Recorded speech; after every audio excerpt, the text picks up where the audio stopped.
बाक्सा जिल्ला दुलाराय बर' फरायसा आफादनि सिङाव थानाय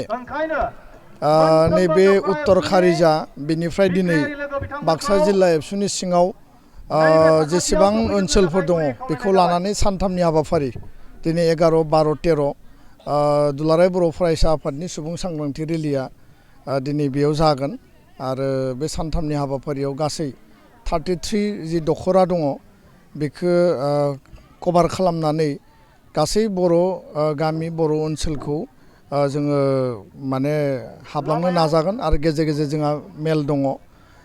सुबुं सांग्रांथि मेल दा गुबैयै मोनब्रै आयदा हा हुनि रैखाथि आरो बिनि सांग्रांथि ट्राइबेल बेलेन्स ब्लक आरो 6 सिडुलनि हा हुनि सायाव जोंनि सांग्रांथि आरो बेखौ रैखाथि खालामनाय नैथिया जाबाय गुन गोनां सोलोंथाइ गोग्गो सोलोंथाइनि गेजेरजों जोंनि इयुन जोलैखौ फरायसा फरायसुलिफोरखौ जिउ दानाय आरो बिथांमोनखौ सुबुं धोन सृष्टि खालामनाय थामथिया जाबाय समाज बेरेखा हाबाफारि जौ जुवा दायना दायनि उन्दै बैसोआव हाबा जानाय मानसि लांखारनाय आरो ड्राग्स जिफोर समाजनि बेरेखा हाबाफारि आरो समाजखौ जायफोर गुबुंले खालामो बिनि जोङो बेखौ गैया खालामनो थाखाय बा फोजोबस्रांनो थाखाय बे जोंनि सांग्रांथि हाबाफारि ब्रैथिया जाबाय गोजोन गोरोबथानि उनाव जेलाव थानाय गासै एनडिएफबिनि दैदेनगिरि मावथि बिथांमोनखौ जेलनिफ्राय उदां खालामनायनि थाखाय सरकारनिसिम दाबि आरो बेयाव मानगोनां रन्जन दैमारि आरो गासै जोंनि एनडिएफबिनि जिखिनि दङ बिथांमोनखौ गोख्रैनो सरकारा मोनसे पलिटिकेल इनिसिएटिभनि गेजेरजों लांदां अख्राङाव हगारनानै हरनांगौ बा न'आव फैनो हानायनि बेबस्था खालामनांगौ बे गासै मोनब्रै आयदाखौ लानानै सुबुं सांग्रांथि रेलिखौ जोङो खालामदों आरो दिनै बाक्सा जिल्ला बिनि उनाव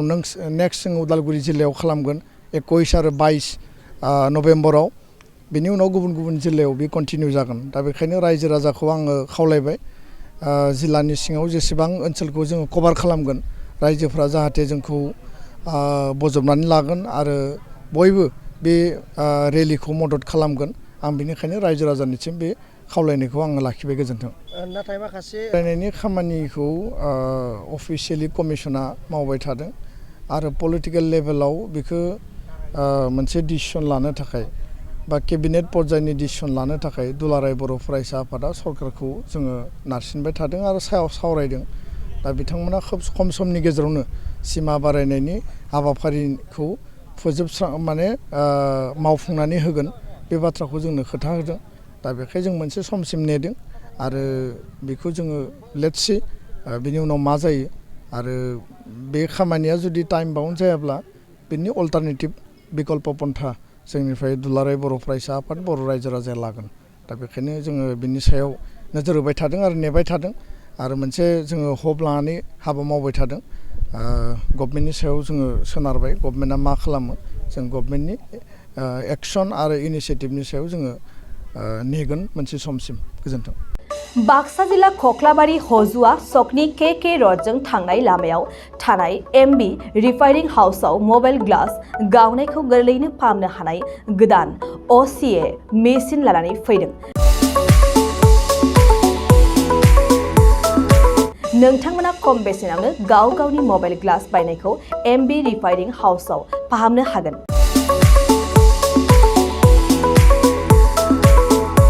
मबाइल ग्लास बायनायखौ फाहामनायजों लोगोसे मबाइलनि बायदि रोखोमनि बाहागो आरो बायदि रोखोमनि मबाइलनि गाज्रि जानायखौ बे एमबी रिफाइनिं हाउसआव फाहामनो हागोन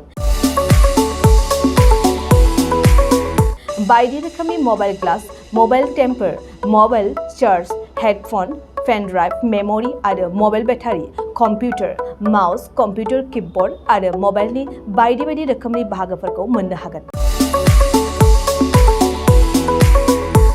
एमबी रिफाइनिं हाउसआव फोरमायनाय बायदिब्ला दासान्दिनिफ्राय लानानै फैगौ दिवालीसिम डिसकाउन्ट होगासिनो मख'नो गोनांदि एमबी रिफाइनिं हाउसआव गुबुन हादोर एबा भुटान हादरनिफ्राय माखासे सुबुंफोराबो बायदि रोखोमनि मबाइलफोरखौ फाहामथाय होफैयो आबुं मोनथिनो थाखाय 8471972412 नङाब्ला 7002741465 जानबुं अनजिमायाव जगाजग खालामनो हागोन सम फुंनि 8:30 रिंगानिफ्राय मोनाबिलिनि 8:30 रिंगासिम